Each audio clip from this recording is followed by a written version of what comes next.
Welcome to the Director's Chair. I'm your host, Cody House, and returning is a very familiar guest to the show when it was Video Store Rejects, and he's here for the Director's Chair segments. It's Robbie Fleming. Robbie, how are you? Hello, Cody. How are you? Doing very well. Thank you for asking. You seem to always come on for these extra Miyazaki episodes. So, for those of you who don't know, we did a Miyazaki series that's mostly audio, and don't know when if we'll ever get those episodes out. So, maybe we'll go back and revisit Miyazaki at some point. I've done a couple of videos. Robbie came on to talk The Wind Rises. I've done a discussion of Nausicaa Valley of the Wind and Princess Mononoke with my very good friend JP. And here today, Robbie is here to talk with me about Hayao Miyazaki's most recent film. Some would say a masterwork of his, maybe his final film, question mark, an Academy Award winning film, The Boy and the Heron. Which I thought was going to lose it to Spider Verse. I mean, it was a back and forth, right, for best animated film, and I would have been happy with either one winning, but I'm perfectly happy with Miyazaki winning this film. One, because we also have Beyond Spider-Verse coming out at some point whenever that happens, and two, if this is Miyazaki's final film, I kind of love that he got another Oscar for it. Yes, I'm glad that because it's only Distant Spirits Away that have won anime wise. Yeah, those are the only two non English speaking animated films to have won the Academy Award since they created the Best Animated Feature category. So since you discussed it and I brought it up, is it worthy of this award? I think it is because it was my favourite animated film of last year, even though I did watch it this year when I first watched it. Is that when it was released in the UK was 2024? No, it came out a week before. I just didn't see it till the 2nd of January. Gotcha. And yeah, I think it's an incredible masterwork from Miyazaki. I think it's definitely up there as one of his best films. Yes, And I think I'd rank it fourth on my favorite Ghibli film list. oh, you do a Ghibli list. I don't know if I've done a whole full Ghibli list or not, but as far as Miyazaki films, it's my fourth favorite. Yeah, I don't know if the three above that on your Ghibli list are all Miyazaki's or not. one of them's Grave of the Fireflies, one of them's Spirited Away, and one of them's Kiki's Delivery Service. So it'd be So third Miyazaki wise. yeah, I mean, there's a reason why most of his films are at the top because if you look at these 12 films, they're pretty much, to me, at the lowest, a 4 star to maybe 3.5 star, but it's a pretty untouchable filmography, in my opinion. Yeah, I don't know many filmmakers with a solid filmography like Miyazaki. Maybe Yeah, Nolan. Maybe Nolan. maybe Nolan, but you could probably argue he has a few that are a little bit lower than even Miyazaki's worst film. I don't know. I actually like Tenet. Yeah, I mean that's what I need to give another rewatch to. But I mean, I don't know how many people give The Following and Insomnia like 4 stars. No, those two are like those two are three at the lowest. And there are a lot of people that don't like The Dark Knight Rises. I say it's like a 3.5 or a 4 star. For me, it's at least a 4 star, but I know some people don't like that film. But we're Yeah. not here to discuss Nolan today. We're here to discuss Miyazaki. Yes, Uh, yes, yes. We'll do a whole new series on Nolan in the future. I'm down with that. As far as this film goes, do you think this will be his final movie? It sickens me to say this, but yes. Now, are you saying that because of his age and how long it to make takes to make these films? Are you saying that also because of kind of what the film is saying, kind of a little bit of the message of the movie? The message of the movie, his age, and literally it took him like 10 years to make this film. Yeah, and I think this was one of the first times he wasn't 100% hands-on in everything in the making of this movie. I think this is one of the times he like allowed other animators to kind of have their say in certain aspects of the film. Yeah, definitely, definitely. But I think other than yes, Hayao Miyazaki is now 83 years old and he was 82 when this film was released. I think this movie, because if we talk about the whole messaging of, you know, not just dealing with family trauma and letting go of the past, but also the whole wizard, the great uncle or great great uncle character, there's that whole thing of like passing on your legacy and giving it to the new generation, and this is now yours to be the keepers of, you know?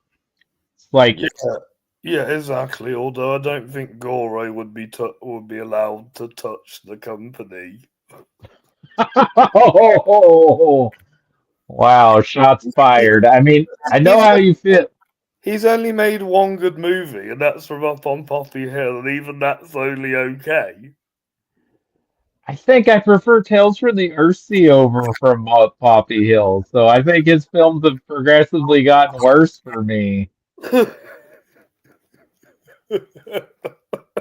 of his three films he's made. But I mean, nothing against Goro Miyazaki, but I think it's more in terms of just animators, of younger animators, not particularly his son, but just animators in general. Okay. Now you've seen all four of his feature films. Do you think Satoshi Kon is the only person to rival Miyazaki? Yeah, yeah. I mean, indisputably, all four of those films are arguably masterpieces. Exactly. Uh, I think the weakest one for me is Tokyo Godfathers, and it's still an Hey, amazing movie. it is an amazing movie. I'm gonna watch it this Christmas. Yeah, it's a great movie. It is. Um, yeah, as far as an animator goes, not just anime, but animator in general, I would say yes, Satoshi Kon would be the only one of the few to rival Miyazaki. Maybe Pete Docter if we're gonna go an American animator. And if we're going British, Nick Park. Yes, yes. So there's a lot of, but they also have less films than Miyazaki, but they're not as old as Miyazaki, and they're probably not as big as control freaks as Miyazaki. No. I think Nick Park always seems grateful to have other animators on board. And the other thing I really think, and it's just me reading into the movie probably myself about this possibly being Miyazaki's final film, is there's a lot of references to other Miyazaki films within this movie. Yes.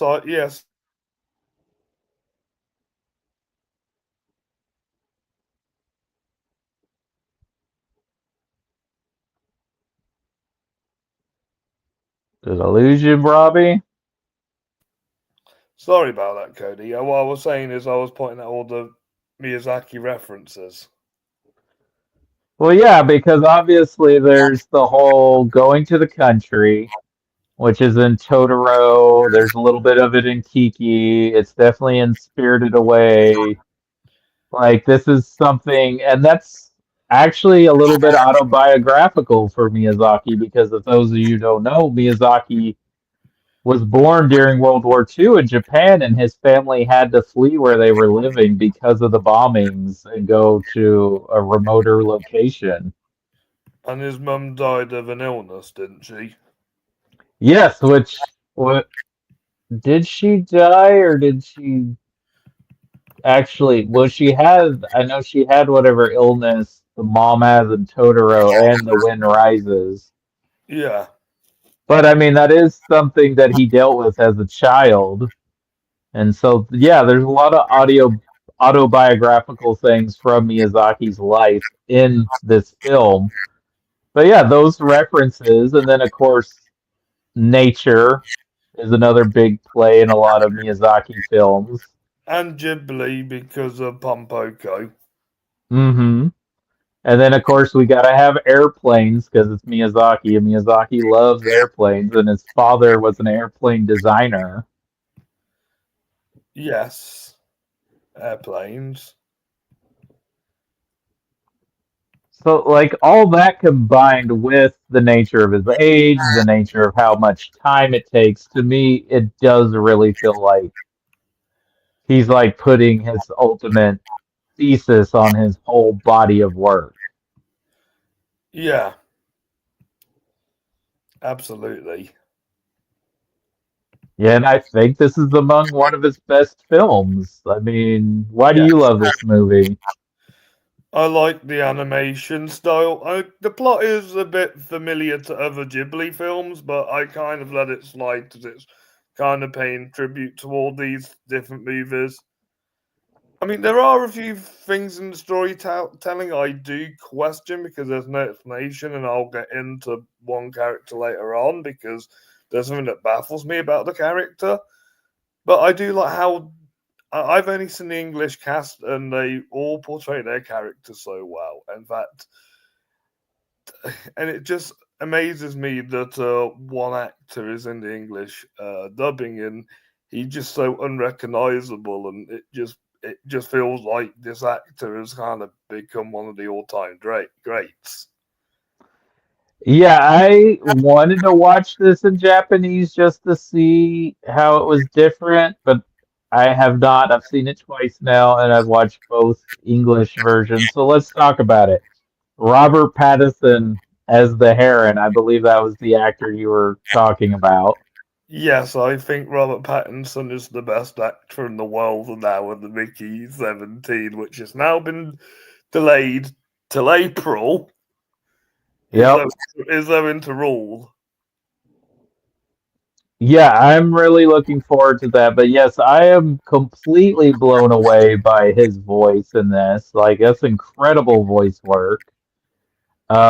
What if I didn't know it was Robert Pattinson? I wouldn't believe you. In fact, I remember Blank Check when they talked about this movie. They talked about the other voice actors in this cast who you would have thought would have played the Heron before Robert Pattinson, which includes Mark Hamill, who ends up playing the wizard slash the great great uncle, Yeah. Willem Dafoe, who's just there as another bird, and then Florence Pugh.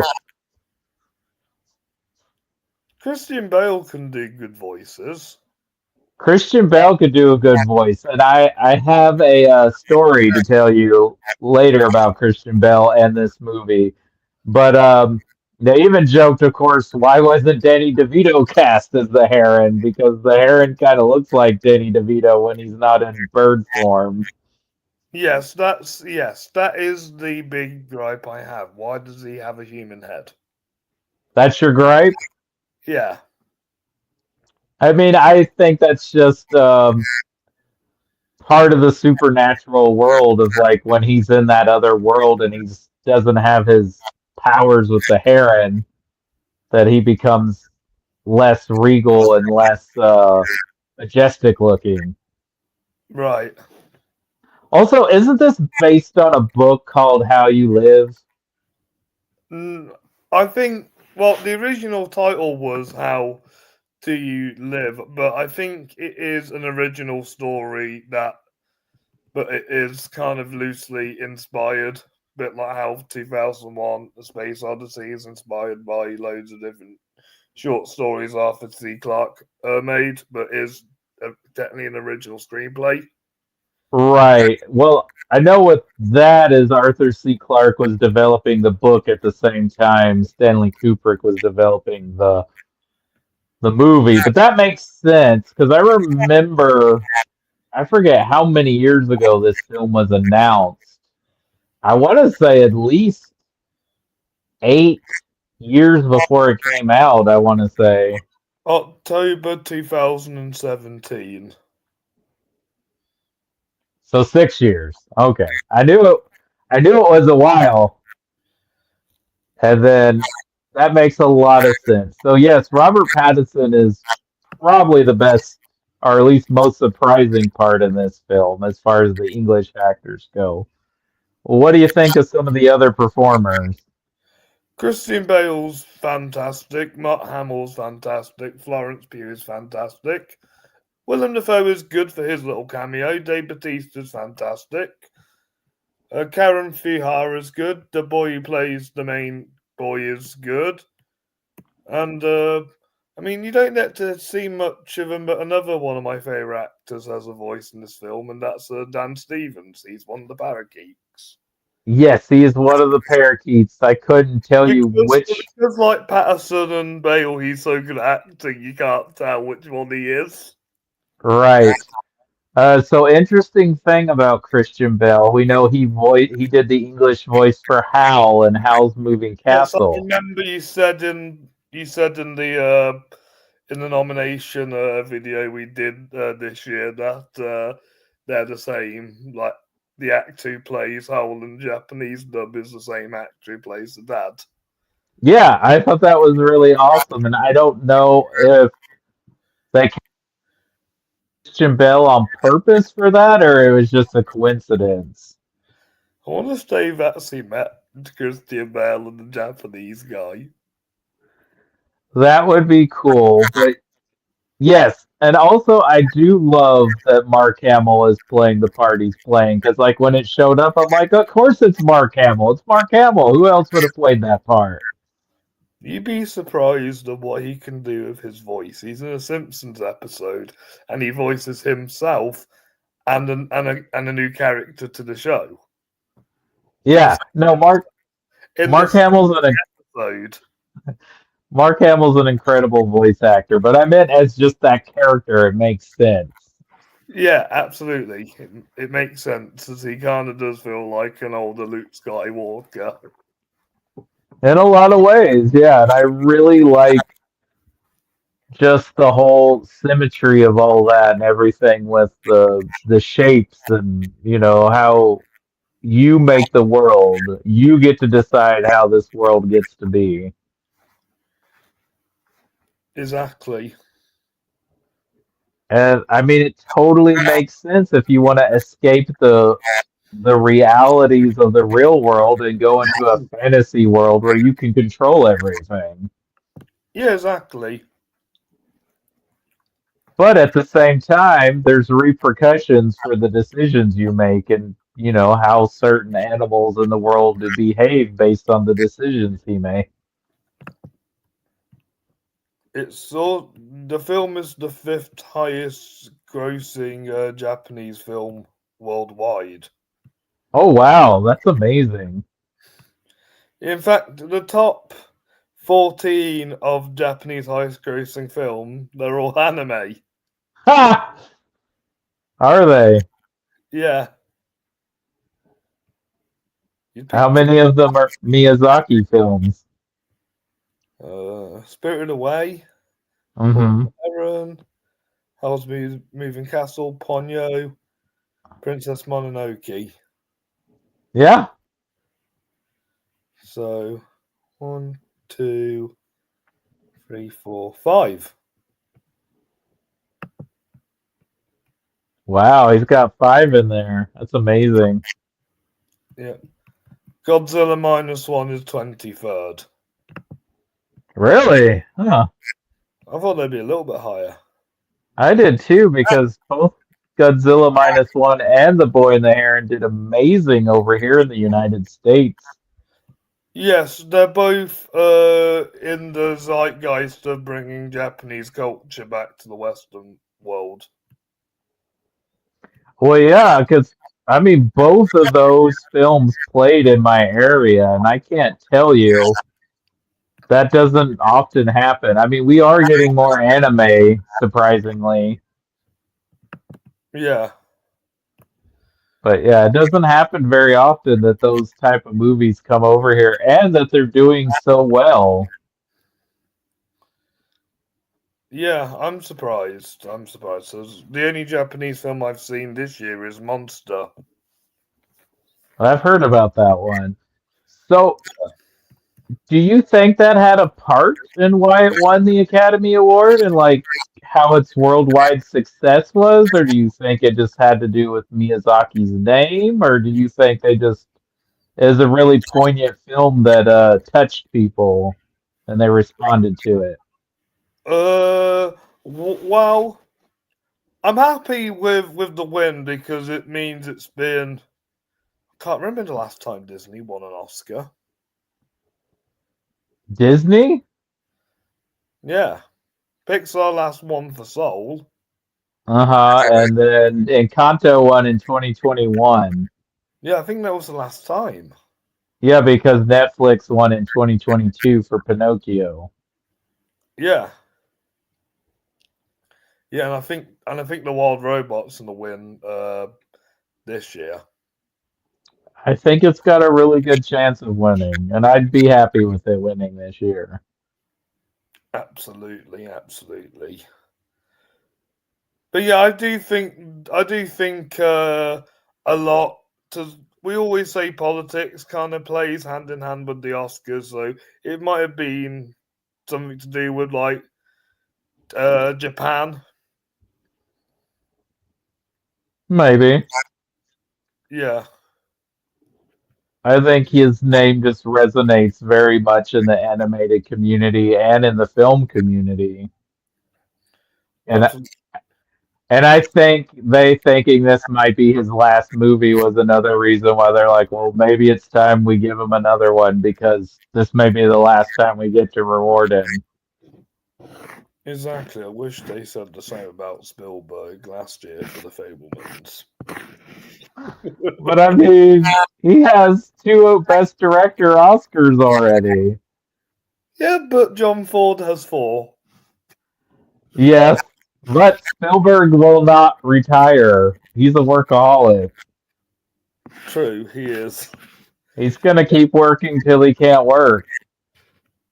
Yes, here's a good question. So I get annoyed that they don't nominate animated films in other categories, and the one category I'd love to to have been to for it to be nominated in was best original score. Oh, absolutely, it should have been in Best Score. Actually, Boy the Heron and Across the Spider Verse both would have been worthy nominees for Best Score. Yes. So the nominees that year, Oppenheimer went on to win, but it was American Fiction, Indiana Jones and Dial of Destiny, Killers of the Flower Moon, and Poor Things. Would you get rid of Indiana Jones? Yes, get that right out of there. That's just in there for another name recognition. Exactly. It's only in there because it's John Williams. Exactly. Exactly. Yeah. Um, would you have put it in the Best Picture race? Well, the thing is, because I thought Spider Verse was going to be like the big award contender, I would have swapped. I would have put in that and got rid of Maestro, which is my least favorite of the 10. Yeah, that makes sense. I think that was my least favorite of the 10 as well. Um, Yeah. I'm trying to remember. I don't think I love Zone of Interest or American Fiction, but those I understand more why they were in the Best Picture race. So you prefer the other 7 films that were nominated, like Yeah, Barbie, I loved all the other 7 films that were nominated. Anatomy of a Fall, Barbie, The Holdovers, Oppenheimer, Killers of the Flower Moon, Past Lives, and Poor Things?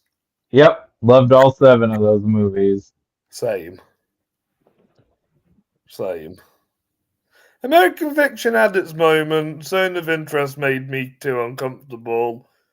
and Maestro was just kind of blah. None of them are bad movies, but How far there's from it? yeah, American Fiction I probably enjoy the most out of those three. Yeah, same, because at least even though it is sad what happens in it, it still has like some kind of humor to it. Yeah, and I actually like the movie that it wasn't advertising more than the movie it advertised. Yeah.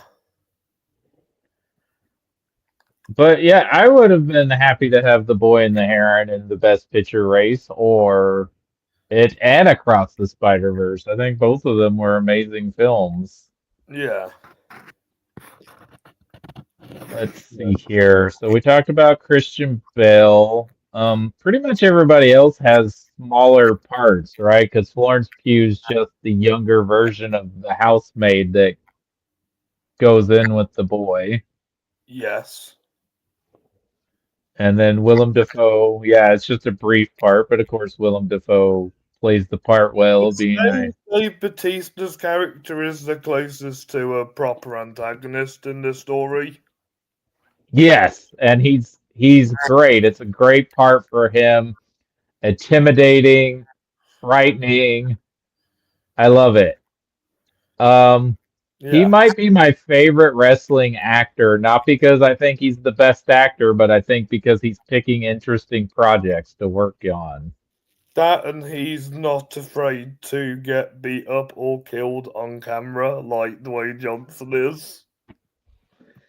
Well, and he's working with interesting filmmakers. Like he's worked with Miyazaki. Well, not directly with Miyazaki, but on a Miyazaki project. He's worked with Shyamalan. He's worked with James Villeneuve, James Gunn. Like he's Sam picking. Mendes, Yep. Denis Villeneuve, what's his name?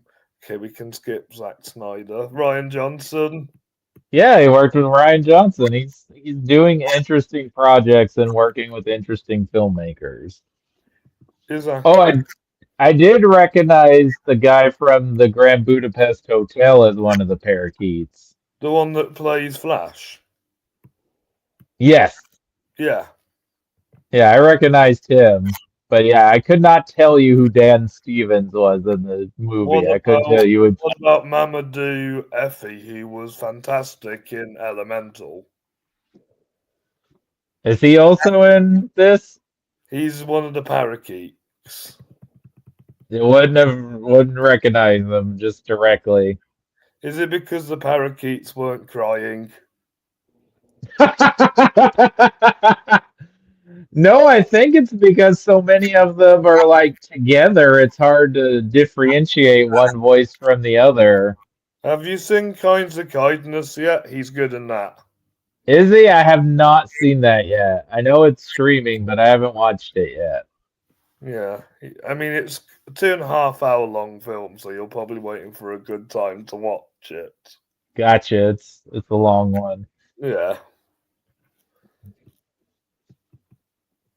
Yeah. Understandable. I like Gemma Chang in it. I feel Mm, like yes. Chang is a bit overlooked as an actress. Like, people think that she's kind of bland, but they're not really giving her a chance. Well, I thought she's amazing in Crazy Rich Asians. Yeah, she's great in that.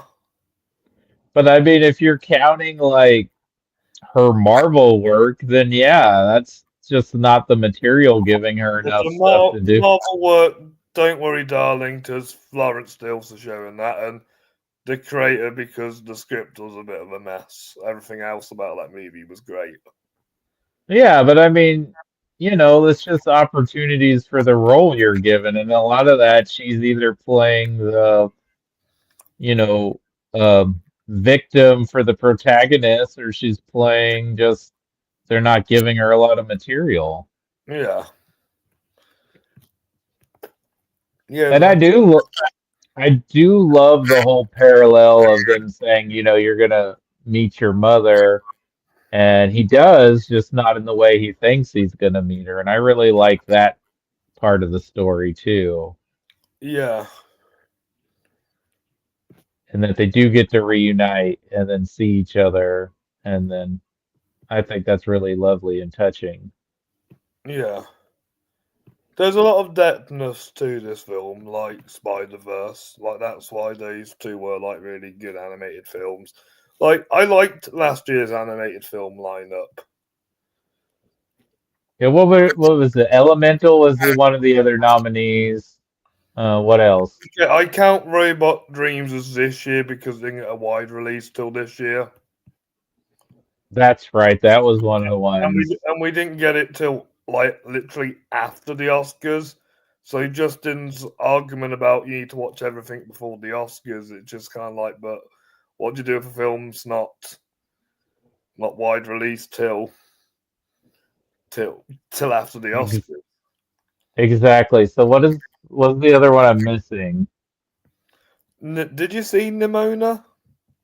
No, I still haven't seen it. That's what it was. It was the Netflix film Nimona. That's right.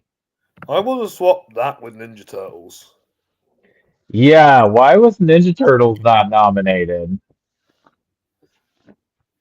That seems weird to me. But So I know a lot of people who aren't big on Elemental as much as I am. hmm there's a lot of people that don't like that movie very well. I get it. It's kind of like a Ghibli movie. It's more about the conflict between the characters rather than the action.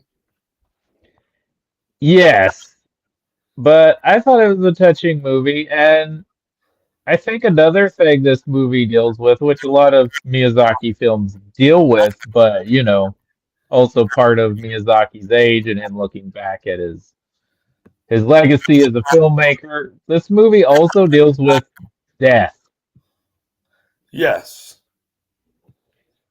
Well, There's the whole the opening scene is literally an attack in the war.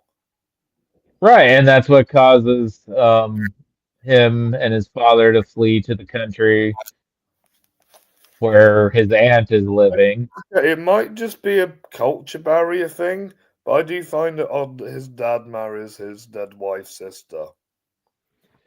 I mean, yes, that is odd. I don't know if that's a cultural thing or it's just circumstances. I mean, I know that's happened in other places besides Japan, but it definitely is odd, right? To Yeah. your aunt's now your stepmom. Yeah, like your biological aunt is your stepmom. Yeah, that just doesn't. If it was a married aunt, I'd probably let it slide, but a biological aunt, it's just a bit messed up.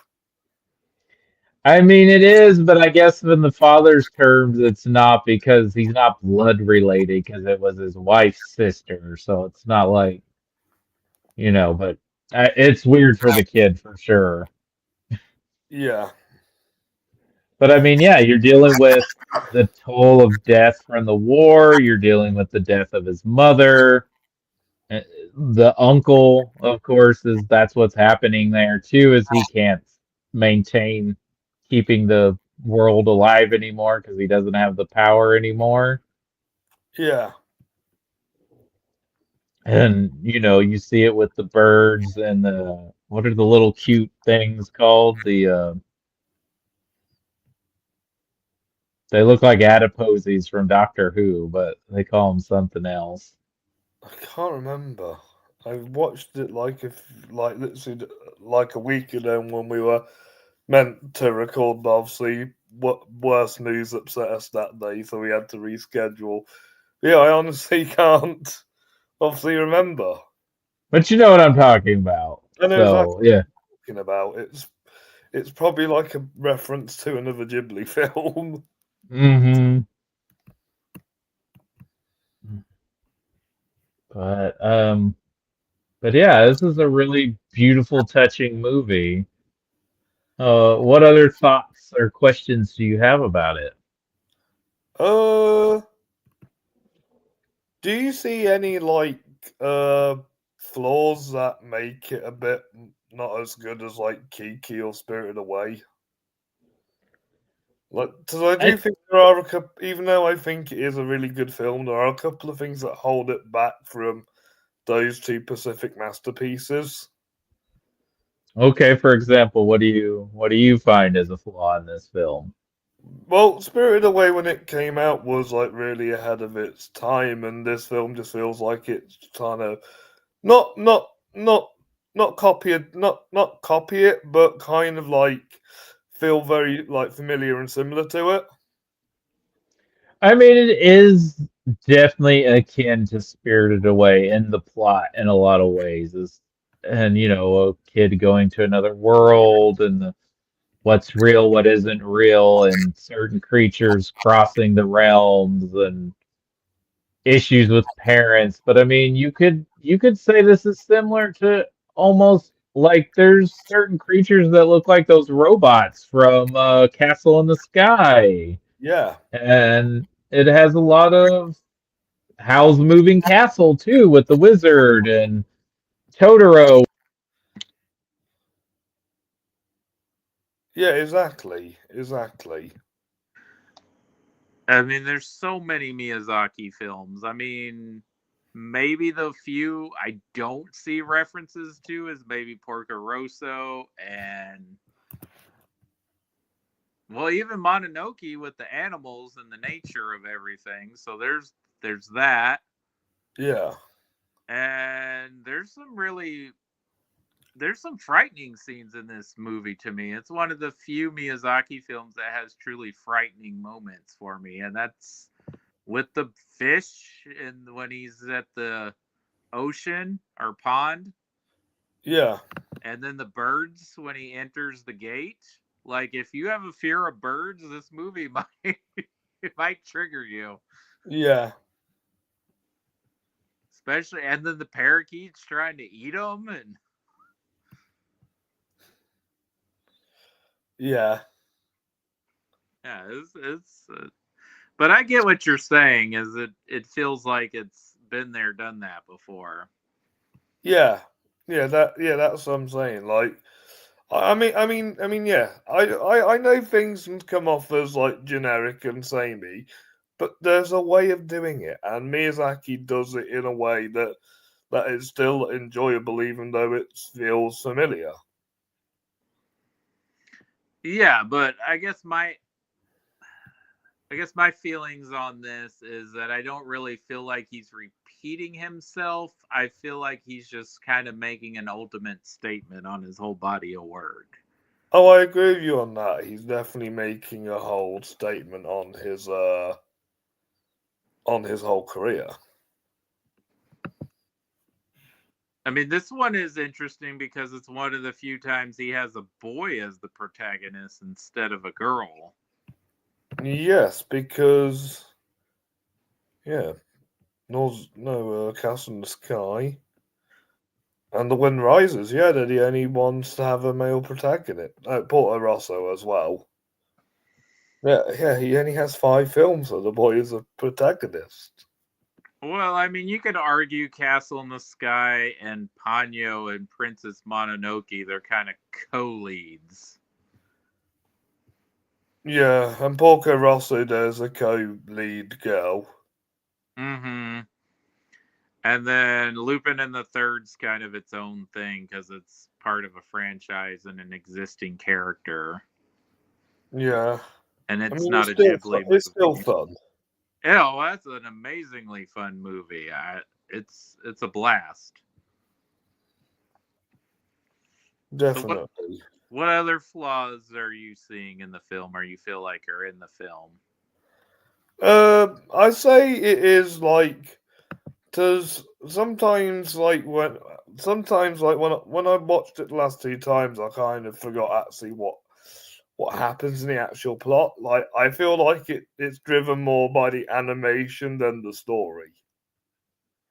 That's fair. I mean, you could make that argument for a lot of his films, though. Oh, absolutely, absolutely. Because one of my friends has studied art, and I always say to him when I show him a Ghibli film, as an artist, he'll appreciate it. Yeah. I mean, if nothing else, these movies are absolutely gorgeous to watch. Absolutely. I mean, Absolutely. They the are food gorgeous. looks amazing all the time. The landscape, the water, it's like you can feel the water. You can feel the nature. I Like, always explain to people that Miyazaki is good at one thing, and it seems with no dialogue, but everything's happening on screen. yeah, he is And really good. and sometimes it's just the character just standing there, and like everything's moving around them. Yeah, I really love a lot of those still shots of like the wind and like the grass moving, or like animals moving and characters are just standing there. Like, yeah, he nobody does it better than him with those kind of shots. No, he doesn't. No one does it better. No one does it better. The other thing I want to ask you, so many animators, like we said, not many animators have lived up to him. And why is it every time he's tried to find like a successor to the company, it's always hasn't like ever worked out? When he's tried to sell the company, No, like say pass it on to somebody when he retires, because he was going to hand it over to the guy who directed Whisper of the Heart, but he died shortly after they made it. mm-hmm. I'm not sure because he's at least threatened retirement at least 3 other times before this film. Yeah. Princess Mononoke was supposed to be his last film, and then he did Spirited Away, and then The Wind Rises. And I don't know. I think because he lost his wife this time recently, and then Takata died, in what, 2018, 2017? Yeah. And he was his longtime collaborator and friend. They were working in animation before they even formed Studio Ghibli on TV and things. Yeah. And I think he just needed something to do. I mean, if you've seen those documentaries they've done about Ghibli and Miyazaki, like, I think the man's a bit of a workaholic. Like, Yeah. I think even though as much as he hates the strenuous, painstaking work that it is to animate, I think this is his life. It is. It is. It's his life. He's made a shit ton of money from it. It's his empire. And I mean, he does have that guy. I forget his name, but he's like one of the producers on all the Ghibli movies. Is it Toshiro Suzuki?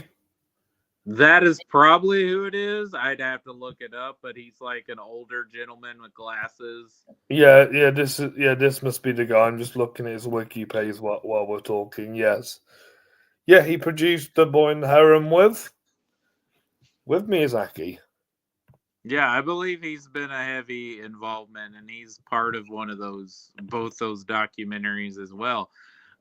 He's also a producer on the Recess movie. Interesting. Okay. I didn't It is know that. interesting. But I don't know why he hasn't been able to pass it on to somebody, like as far as someone being in charge, or Ghibli can survive without him. Because there have been animators who worked at Ghibli and then went off and made their own movie, like people who made Mary and the Witchflower. Yeah. Which feels like a Ghibli movie, but isn't a Ghibli movie. But those guys worked at Ghibli. So I don't know. It's interesting. But I think this is him saying that it's time for somebody to take over, even though right when this movie came out, he threatened that he was going to make one more movie. I don't know. I just whatever will be, I guess. It's true.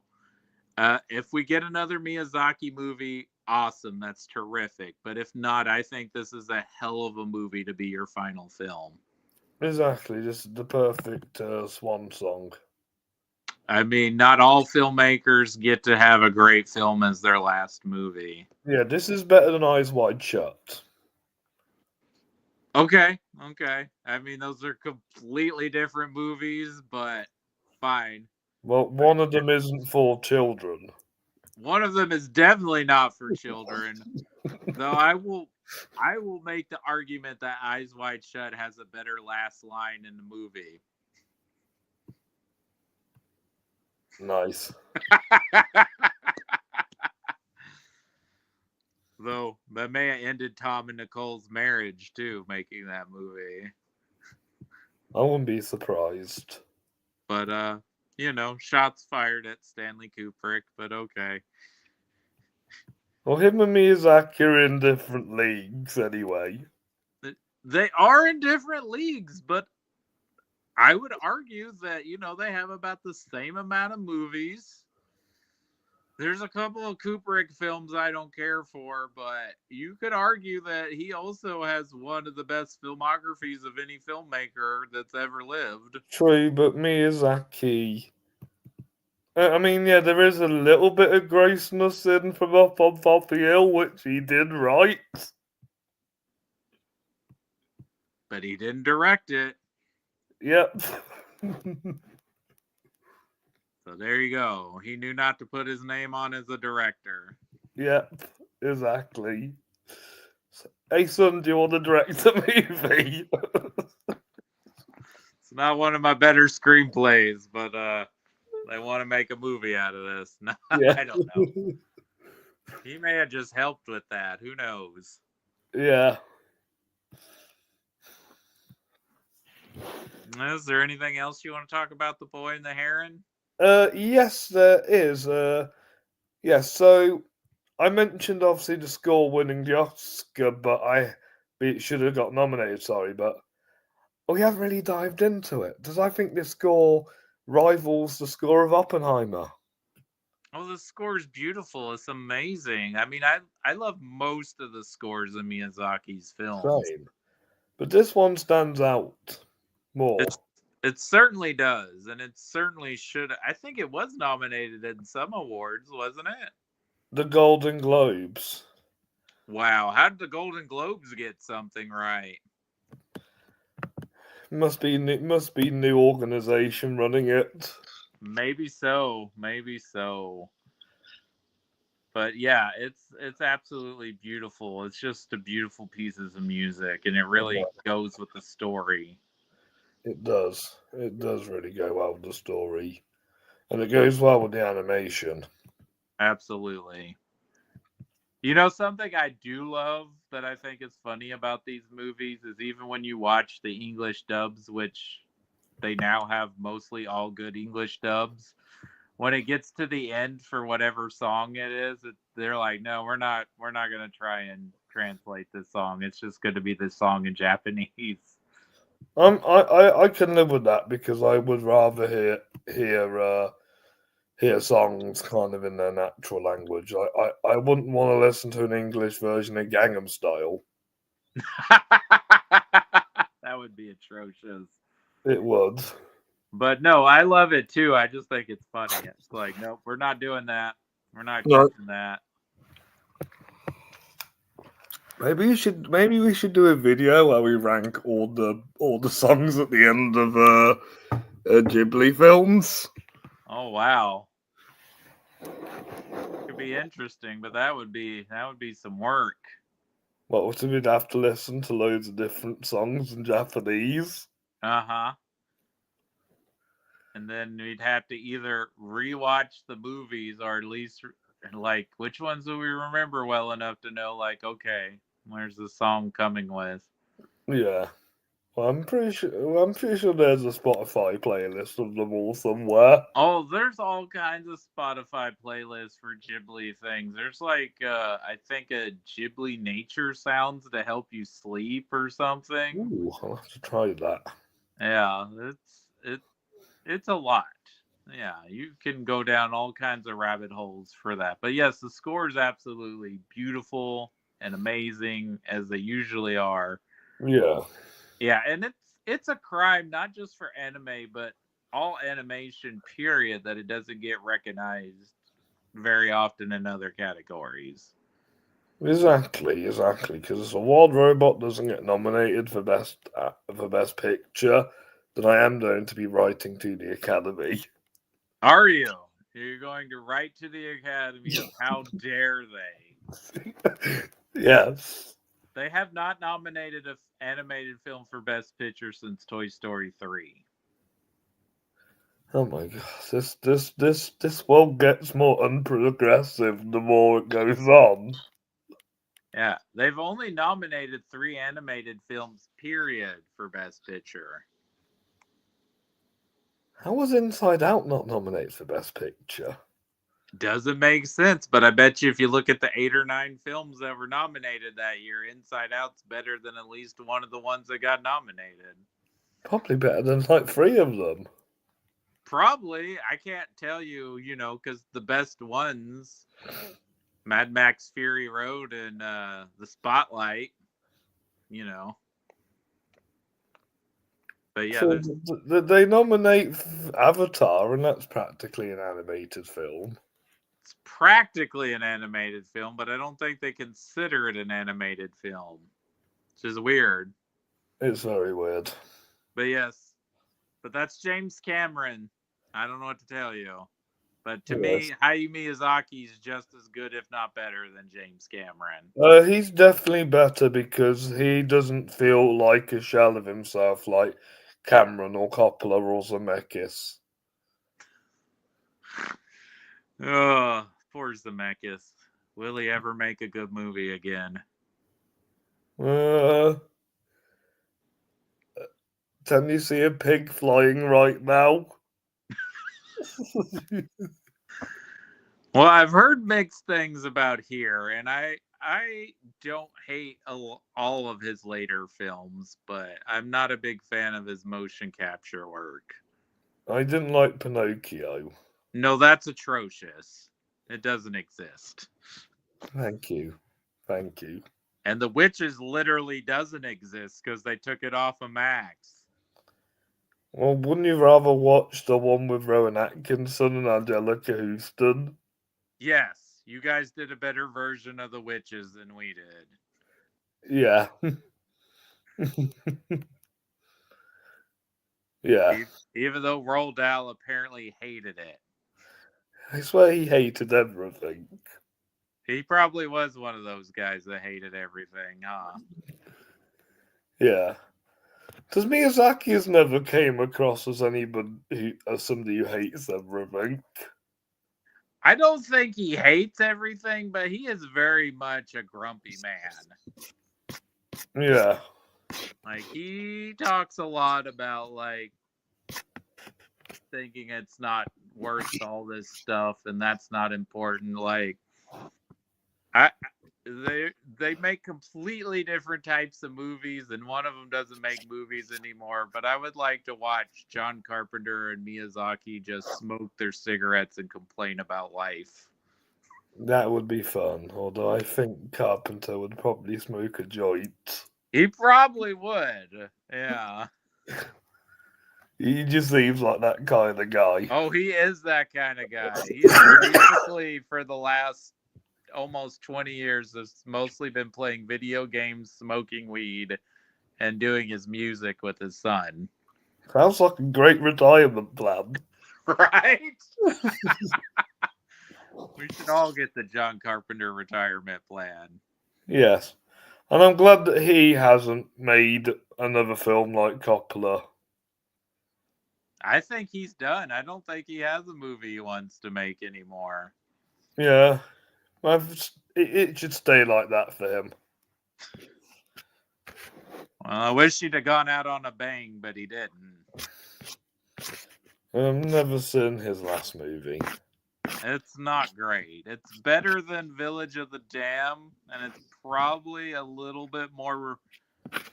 It's probably plot-wise more followable than Ghost of Mars, but it's not great. True, but Ghost of Mars looks more fun bad, if that makes sense. It is more fun bad. It's just I don't need every character having a flashback of telling me what happened. Right. That's what hurts the movie for me. Because I remember the first time I watched it thinking, this isn't that bad. But then when I watched it when Blank Check did it, I was like, why are there so many flashbacks in this movie?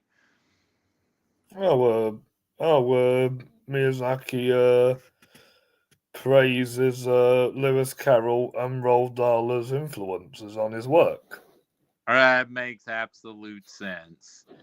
And Miyazaki's been heavily influenced by European culture because a lot of the books, stories he's made take place in Europe. Of course, this one is definitely Japan. Yes. He sets this one in Japan, and that makes a lot of sense with what's going on in the plot of the story and what he's wanting to say. Exactly. Well, do you have anything else you want to talk about?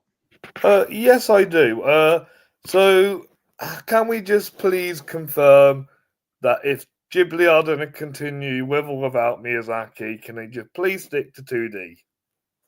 I would hope they do, because the one CGI movie they did, I did not care for at all. Neither did I. I knew going in it was going to be bad, but it turned out to be worse than I expected. Well, I hated the animation, which probably made me less interested in the story, even though I thought the story wasn't that great to begin with. No, it wasn't. It was like I'm the same as you. I don't really like to trash movies, but that one didn't help itself. No, and it's my least favorite of Goro's movies. My least favorite of Ghibli's films, full stop. Period. Yeah, it's my least favorite Ghibli movie of all. Yeah. But yes, I hope they do, not just because I don't want them doing CGI, but I just want there to be companies doing 2D animation. Because so many of our American, well, my America, you're England, sorry, but American animation, so much of it is all CGI now, with the exception of Laika, which is stop motion. Yeah, which is my culture's animation because of Aardman's. Yes. So really the only 2D animation we get here in America is for television. So it's just stuff like Family Guy, Simpsons, South Park, animation-wise nowadays in the US. I mean, there's other shows besides that, but yeah, basically, because Yeah. Disney's all CGI now. Yep, and Robot Dreams was made in Spain. And DreamWorks is mostly CGI now. Although they've started doing more experimental stuff, like Wild Robot and Puss in Boots. Mm-hmm. And then, of course, we've got Sony doing interesting things with animation with the Spider-Verse films. And now Del Toro's gone into stop motion. Yep. And then Paramount did a similar style with the Ninja Turtles. So, but traditional 2D animation seems to be not going on right here in America. So I'm happy it's there in Japan, and I hope whatever the stake of Studio Ghibli is, whether we go on with or without Miyazaki, that it continues to give us 2D films. Yeah. Did you ever see the film Suzumi? Yes, I liked Suzumi quite a bit. I liked how they had 2D characters and 3D backgrounds. Absolutely, that was amazing. I need to see that filmmaker's Weathering with You. I haven't seen that film. But you've seen Your Name. Yes, I loved Your Name. Yeah, Weathering You's my favourite of the three. Okay. Yeah, it's very good. I have to check it out. Yes, you do. You do. Yeah, but overall, Cody, I think this is a 10 out of 10, a 5 out of 5, whatever, A+. I Yeah. think this is a beautiful ending to a fantastic director's filmography, a man who's inspired the world of animation, as he's probably the Wild Robot is inspired by Ghibli. Absolutely. You can see Miyazaki's influence on most of Western animation, especially with a movie like The Wild Robot. Almost all of Pixar. Yeah, Finding Nemo has kind of vibes. Elemental has kind of vibes. Yeah. His influence is all over the world, and I absolutely agree with you. This is a 5-star masterpiece for me. It's an amazing film. If this is his last movie, my God, other filmmakers should be jealous if they can make a movie this good. Yeah. I know Yorgos Lanthimos made our favourite film of last year, but again, that film is not for children. No, definitely not. I actually went and saw that film with my mother-in-law, and both my wife and mother-in-law were like, "Oh, I didn't realize that was going to be as sexual as it was." I bet that was awkward. It could have been worse, but yeah, I love that movie. But Boy and the Heron is among one of the better films of last year. I think it's one of Ghibli's best films. I think it's one of Miyazaki's best films. Yes, exactly. It's definitely one of his best films. I've watched a lot of his movies actually this year. Let's see. I've seen probably not as many as you. I think I've only seen 3 of them. Yeah, yes, because I don't. I only work part time, so I see a lot of movies than Cody does. Yeah, well, I'm jealous, but I gotta make money. Yes. well, so do I. But I did get to see Howl's Moving Castle in the theater, and that was great. Yes. Do Yes. they I've do only Ghibli Fest in England? no, but I have no, but I think we have shown Spirited Away and Totoro in like the theatre in London. Because it's by the RSC, I'm hoping they do a production in Stratford one day. Oh, well, now I haven't gotten to see Spirited Away on stage, but they showed it in the movie theaters, and I got to do that last year, and that was really something. Yeah. Live performances going to cinema, they're quite common nowadays. Mm-hmm. Normally, I'm put on the shifts when it's a really busy one. Yeah, so I got to watch that, and it was really fantastic. Definitely, because I wouldn't like a live action version of this. Stage looks like you can express it a bit more artistically. Yeah, they did a really fantastic job with Like if Spirited they were to Away. do this live action, it would just be actors on a green screen or shoot, and it would just be a bit like boring and like bland. Yeah, I don't want to see a live action Miyazaki film. I think whoever does should get sued by the Miyazaki family and be cast out of Hollywood forever. Well, I'm sure they'd have to get permission, and I'm sure that's never going to happen as long as Miyazaki's alive. Yeah, and hopefully Goro will make the right decisions. Absolutely. Yeah, but sadly, I don't know a lot of anime films coming out this year besides the Lord of the Rings one. Yeah, so I don't know what the nominees will be, but this is definitely a weaker year in animation than it was last year. Absolutely, because the only ones I've liked are literally the DreamWorks ones.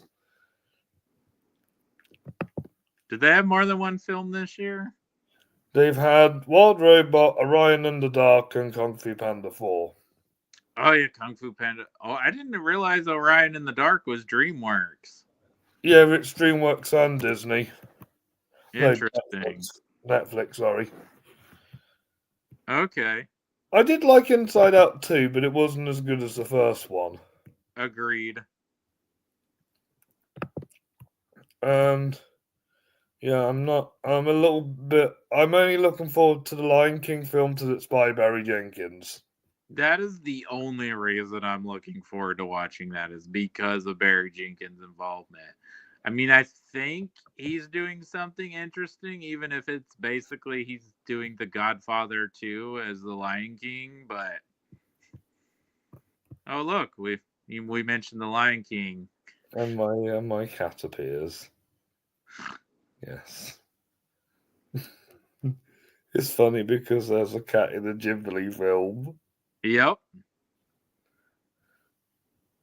Well, is there anything else we want to discuss before we call it a night tonight? No, I think we can call it a night. I've covered everything I wanted to cover: the score, the animation, the voice acting. My little gripe about the heron's head.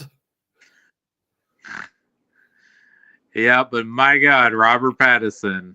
Yep, and I've had my little rant about why animated films deserve more than just one nomination a year. Yes, Academy. I know you're not watching because you're probably not on YouTube watching rando videos, but if you do catch this, nominate some animated films for worthy categories besides best animated film. That doesn't mean that's the only category they get to live in. Yeah, Wild Robot could get nominated for Best Sound, Best Adapted Screenplay, Best Editing, Best Score.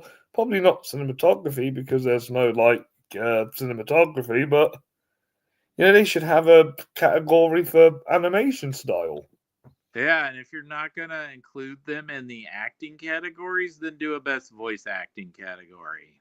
I have one at the Flemings. There you go. Also, you can nominate a director of an animated film for best director. Yeah, when I've done my Flemings Awards the past years, I've nominated Miyazaki once and Brad Bird once. Both great directors. Yeah, two of my favourite animated film directors. Well, Robbie, thank you so much for coming on, and thank you so much for coming to talk more Miyazaki with me. Thank you so much for having me on. We've had this in the pipes for a very long time. I know kind of our little group don't do this as much as because we've all kind of got busy lives at the moment, but we all need to unite together at this point in time, and it's absolutely a blast coming back to talk to you about this movie. Well, it's always a pleasure having you, and I love talking animation with you because you love it just as much as I do. Yeah, well, I can't just talk about horror all the time, even though I do it for a channel now. Yeah, well, that's awesome. That you have that going on. But yeah, I love it. And I love that you've done two of these Miyazaki's. So, I don't know Well, what technically, one of them was with Isle of Dogs. This one was a Ghibli film solo. So, Yep. I've done Wes Anderson solo ones with you, so it kind of works. Yeah, it works. But Miyazaki definitely deserves his own episode. Nothing against Wes Anderson. We love him too. Yes. But yes, yeah. I swear I'm on every Wes Anderson video now. Yeah. I guess I gotta see if I can do we never did Napoleon with Justin, so I wonder if I should get him on later since Gladiator 2's coming out. Yeah, we need to bring him out of his hiatus, as he's not done worth a few movies for a while. Oh wow, that's right. He hasn't. Yeah, let's get him Yes, out of his. we need to drag him out of hiatus before it's too late and he loses his showmanship. Isn't he getting married soon? Probably. Yeah, I remembered he got engaged. But anyways. There'll be children next for him. Yep. Oh, he's gonna be an old daddy. Oh yeah. Yeah. Me and Justin are young folk. No. And I'm nearly there, so I'm nearly 30. Yep. Passage of time. Well, thank you so much. I've kept you up late enough. You go have a wonderful night. Thank you, you too. And watch Miyazaki's movies if you haven't watched them. All of them but Lupin the Third And if are you're not into anime, fair enough. We're not going to review you as friends. But I think even if you don't like anime, you probably would like Miyazaki movies. Yeah. At least if you like animation. But if you live in the United States, all of them but Lupin the Third are on Max. And if you're in the UK, everything's on Netflix. Man, that's so much easier. Alrighty. Well, thank you so much. You have a good night, Robbie. Yes, you too. Thank you. Bye. Bye-bye.